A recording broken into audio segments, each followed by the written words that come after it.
Hola, mentes curiosas, y bienvenidos a este viaje intelectual. Hoy no vamos a hablar de un filósofo o un sociólogo, sino quizás del observador más agudo de la naturaleza humana que jamás haya existido. Vamos a enfrentar al coloso. Vamos a hablar de William Shakespeare. Antes de empezar, un breve comentario. Para dar vida a esta narración, he usado herramientas de inteligencia artificial para generar las imágenes que ven. Piensen en ellas como un lienzo, una forma de ilustrar las ideas y el ambiente de lo que contamos. No siempre serán una representación literal, sino un acompañamiento visual para que echen a volar la imaginación conmigo. Espero de corazón que lo disfruten. La gran pregunta de este video es simple, pero abrumadora. ¿Por qué él? Han pasado más de 400 años y seguimos citando, adaptando y discutiendo a un dramaturgo de un pueblo inglés. ¿Es solo inercia cultural? ¿O es que Shakespeare realmente descifró algo fundamental sobre quiénes somos? Para entender su legado, primero debemos separarlo del mito. El bardo de Avon no era un genio solitario y místico. Era un hombre de negocios, un actor y un dramaturgo increíblemente pragmático que trabajaba en una de las industrias más competitivas y colaborativas de su tiempo, el teatro isabelino.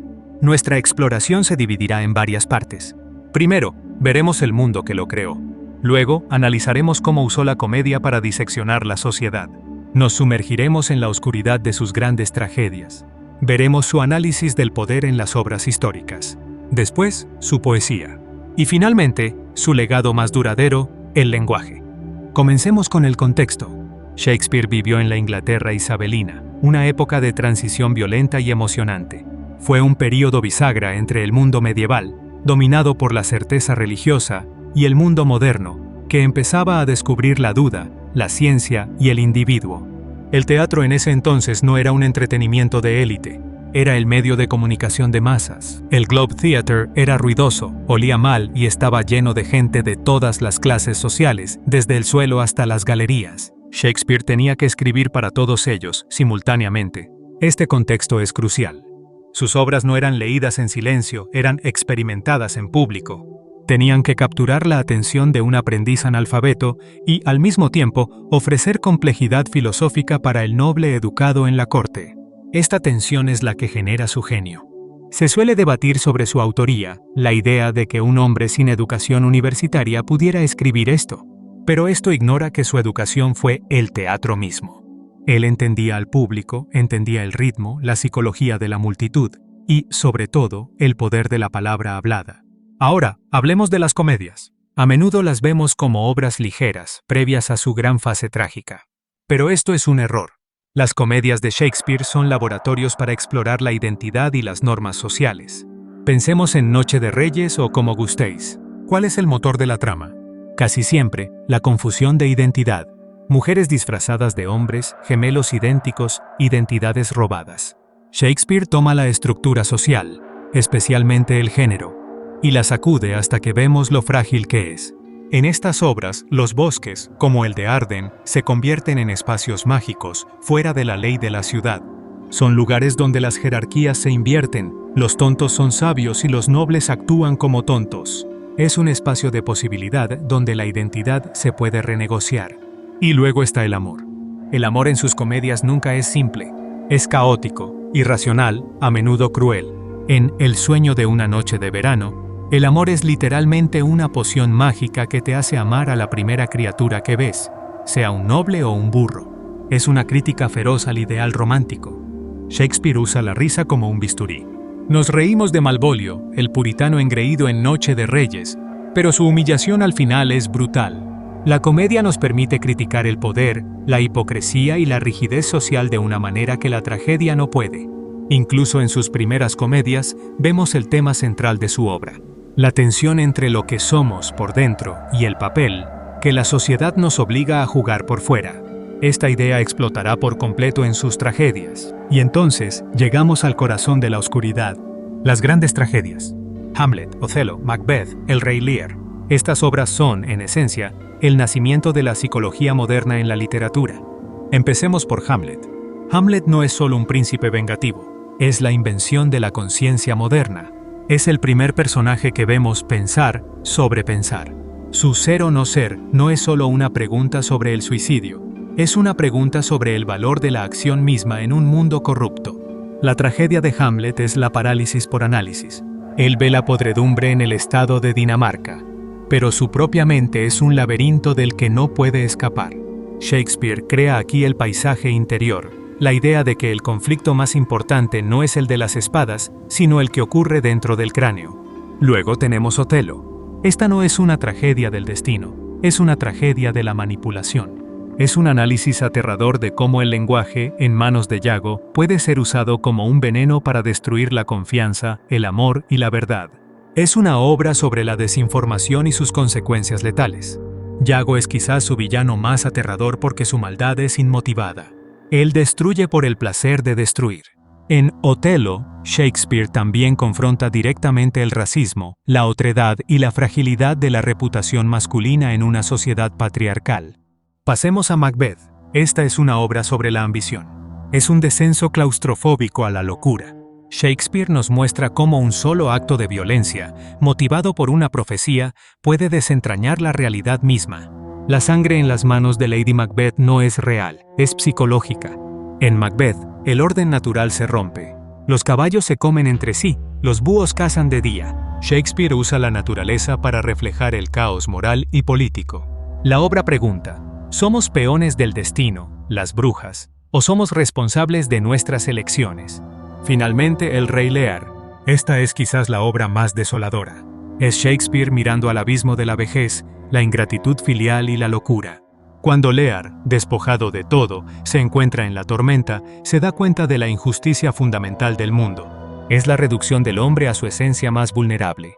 La tragedia de Lear es que aprende la empatía demasiado tarde. Solo cuando se vuelve un don nadie puede ver el sufrimiento de los demás. Es una obra que cuestiona la justicia divina y no ofrece respuestas fáciles. Es profundamente existencial. En estas 4 tragedias, Shakespeare establece el mapa de la condición humana moderna. La duda, Hamlet; los celos, Otelo; la ambición, Macbeth; y el vacío existencial, Lear. Y lo hace no con filosofía abstracta, sino con personajes de carne y hueso. Pero Shakespeare no solo estaba interesado en el individuo, estaba profundamente preocupado por la política y el poder. Esto nos lleva a sus obras históricas, como Ricardo Teero, Enrique IV y Enrique Pepí. Estas obras no son lecciones de historia, son manuales de Realpolitik. Son la versión isabelina de El Príncipe de Maquiavelo. Shakespeare disecciona la naturaleza del liderazgo. ¿Qué hace a un buen rey? ¿La piedad o la astucia? ¿La fuerza o la legitimidad? Tomemos a Ricardo III. Es la encarnación de la tiranía maquiavélica. Es carismático, inteligente y completamente amoral. Se dirige al público, nos hace sus cómplices en su ascenso al poder, demostrando cómo la villanía puede ser seductora. Por otro lado, Enrique Vete es un estudio sobre el liderazgo carismático.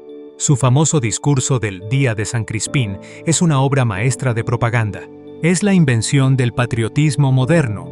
La idea de nosotros pocos, nosotros felices pocos, nosotros, una banda de hermanos. Pero Shakespeare es demasiado inteligente para dar un héroe simple. Incluso en Enrique V, nos muestra el costo de esa gloria. La masacre de prisioneros, la manipulación política. Nos obliga a preguntar, ¿es un héroe o un criminal de guerra glorificado? Y no podemos olvidar a Falstaff, uno de sus personajes más grandiosos. Falstaff, el compañero de juerga del joven príncipe Hal en Enrique IV. Él representa la vida, el caos, el desorden y la humanidad en contraposición al frío cálculo del poder estatal. El momento en que el príncipe Hal se convierte en el rey Enrique V y rechaza públicamente a Falstaff, no te conozco anciano, es uno de los más desgarradores de toda su obra. Es el momento en que la política y la ambición asesinan a la amistad. El fin de la inocencia.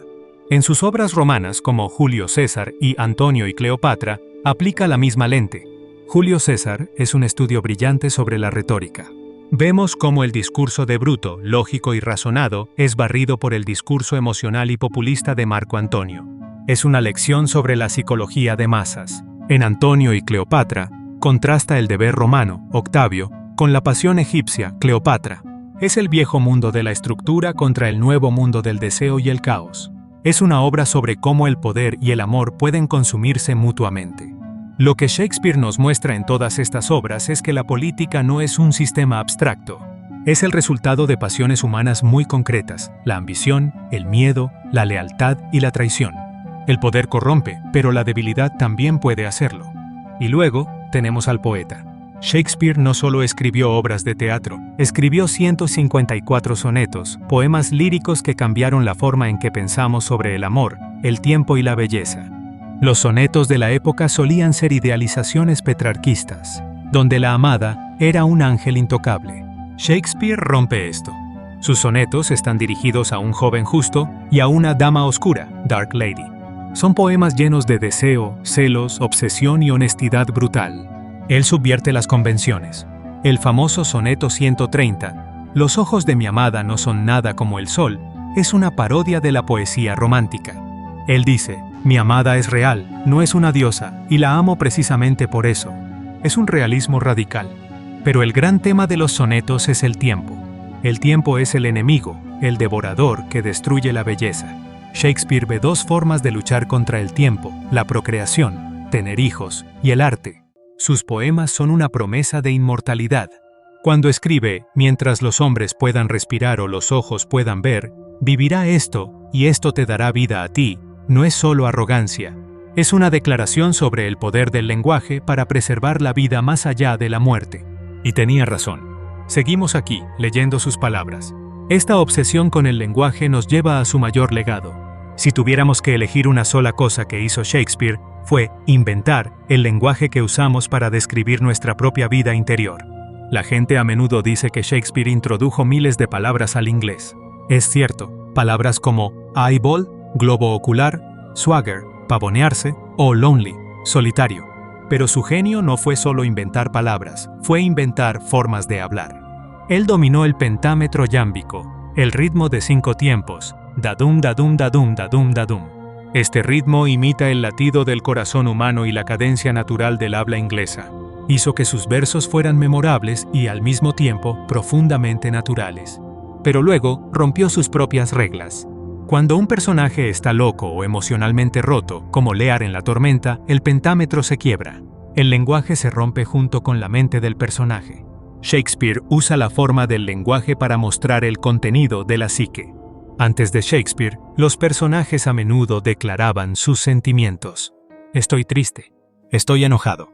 Los personajes de Shakespeare muestran sus sentimientos a través de metáforas complejas. No dicen estoy deprimido, dicen oh, que esta sólida carne se fundiera, derritiera y resolviera en un rocío. Él nos dio el soliloquio moderno. El momento en que un personaje se queda solo en el escenario y habla sus pensamientos en voz alta. Esto no es solo para que el público sepa el plan. Es un personaje luchando consigo mismo, debatiendo, racionalizando. Es el sonido de una mente trabajando. Piénsalo. Frases como el corazón en la manga, romper el hielo, todo lo que brilla no es oro, un mar de problemas, amor ciego. Estas no son solo frases, son las herramientas conceptuales que usamos para construir nuestra realidad emocional. Él las forjó. El crítico Harold Bloom fue tan lejos como para decir que Shakespeare inventó lo humano. Esto es una exageración, claro. Pero lo que Bloom quería decir es que Shakespeare inventó la forma en que nos representamos a nosotros mismos como humanos. Nos dio el vocabulario de la autoconciencia.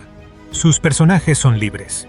A diferencia de los personajes de la tragedia griega, atados al destino, los personajes de Shakespeare toman decisiones.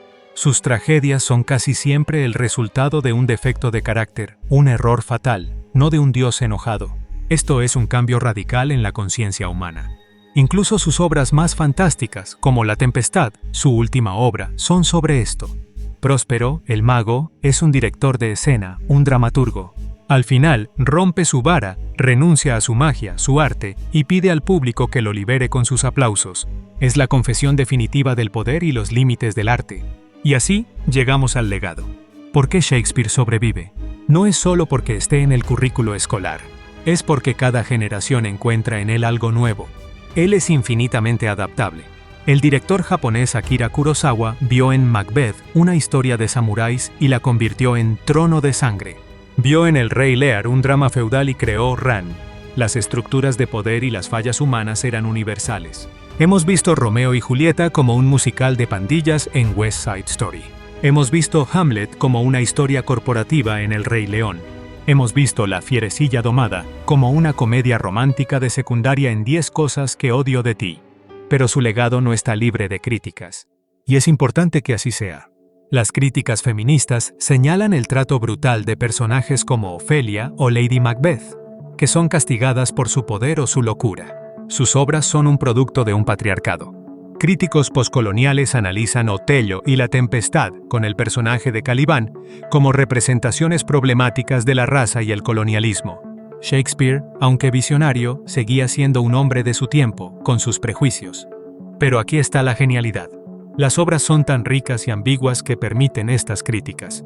Hay suficiente humanidad en Shylock, el prestamista judío en El mercader de Venecia, para que su monólogo, "No tiene ojos un judío", pueda ser usado para criticar el antisemitismo de la propia obra. Shakespeare no nos da respuestas, nos da mejores preguntas. Sus obras no son moralejas, son espejos.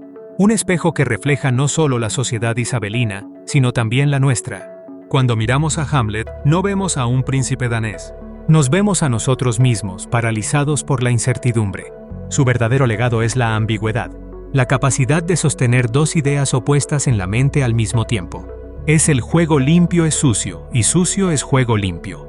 Nos enseña que los héroes tienen defectos y los villanos tienen motivos. Freud usó a Hamlet para definir el complejo de Edipo. Marxistas analizan la lucha de clases en Coriolano. Políticos citan Enrique B.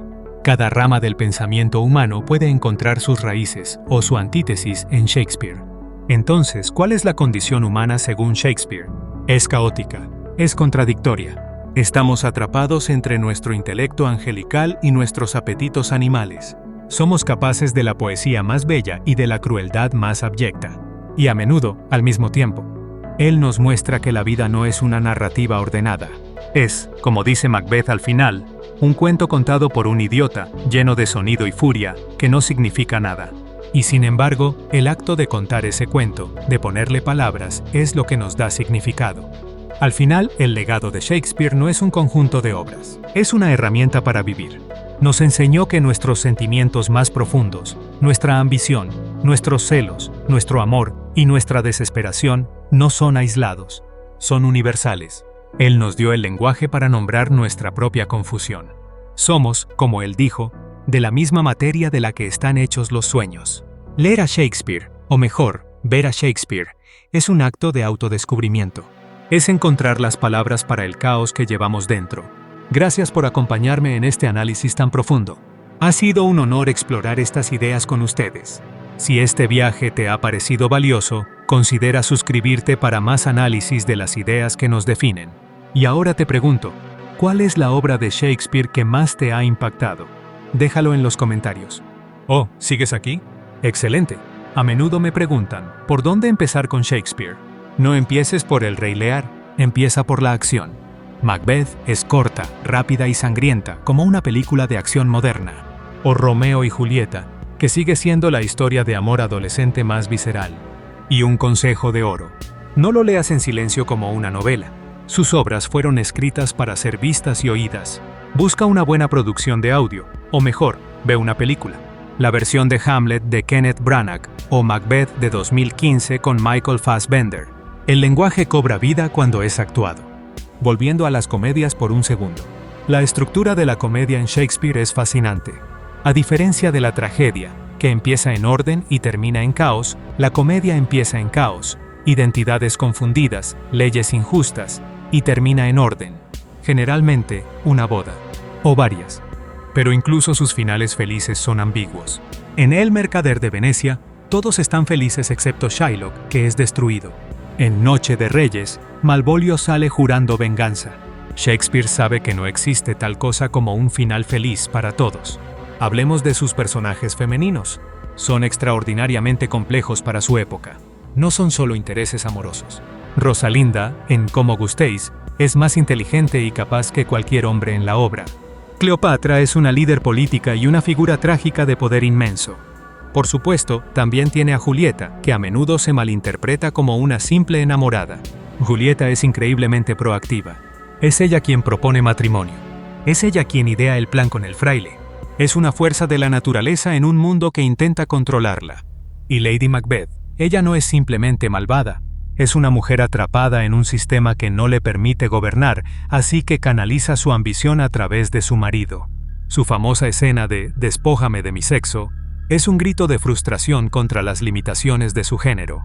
La universalidad de Shakespeare también proviene de su capacidad para mezclar lo alto y lo bajo. Sus obras saltan sin esfuerzo de la poesía filosófica más elevada, Hamlet, al humor de baño más vulgar, el portero en Macbeth, en la misma escena. Esto es lo que el poeta romántico Coleridge llamó su mirada de miríadas. Shakespeare no tenía un estilo, tenía todos los estilos. Podía escribir como un rey, un soldado, un filósofo, una enfermera o un tonto, y hacía que cada uno sonara auténtico. Pensemos en sus villanos.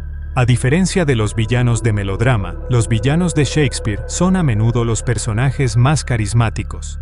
Yago, Ricardo III, Edmundo en El Rey Lear. Son inteligentes, elocuentes y, a menudo, tienen argumentos que son inquietantemente persuasivos. Esto es porque Shakespeare entiende que la maldad rara vez se ve a sí misma como tal. La maldad se justifica a sí misma. Ricardo III se siente justificado por su deformidad. Yago por su envidia profesional. Edmundo por su condición de bastardo. Nos muestra la psicología de la villanía. Incluso en su última fase, las romances o tragicomedias como Cuento de invierno o Cimbeline, él sigue innovando. Estas obras tratan sobre la redención, el perdón y el tiempo perdido. Son cuentos de hadas para adultos, donde las estatuas cobran vida y las familias perdidas se reúnen después de décadas. Es como si, después de descender al infierno con Lear, Shakespeare necesitara encontrar una manera de salir.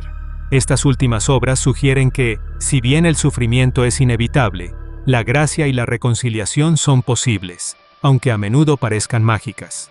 Este rango es lo que lo hace inagotable. Puedes pasar toda una vida estudiando a Shakespeare y sentir que apenas has arañado la superficie. Cada obra es un mundo, cada soliloquio es un abismo. Él es el dramaturgo de la empatía. Te obliga a ponerte en la piel del rey, del asesino, del amante y del tonto. Te hace entender, desde dentro, por qué la gente hace lo que hace. Y en ese acto de entender, nos volvemos un poco más humanos. Así que la próxima vez que escuches a alguien decir que Shakespeare es aburrido o irrelevante o demasiado difícil, recuerda esto: no estás leyendo a un autor muerto. Estás cargando un programa de software que describe el sistema operativo de la conciencia humana. Él nos dio las palabras para nuestra confusión, la forma de nuestra ambición y el mapa de nuestros corazones. No es que Él sea relevante para nosotros, es que nosotros seguimos siendo relevantes para Él. Sus preguntas siguen siendo las nuestras. En resumen, la condición humana, según el bardo, es una banda de hermanos luchando en la oscuridad, un cuento lleno de sonido y furia, y una cosa hecha de sueños. Y el hecho de que podamos mantener todas esas ideas a la vez es su regalo final. Gracias de nuevo por su tiempo y su curiosidad. Ha sido un verdadero placer. Hasta la próxima. Y si te apasiona la literatura que define eras, echa un vistazo a nuestro video sobre Don Quijote y la invención de la novela moderna. El enlace está en la descripción. No olvides comentar. Nos vemos.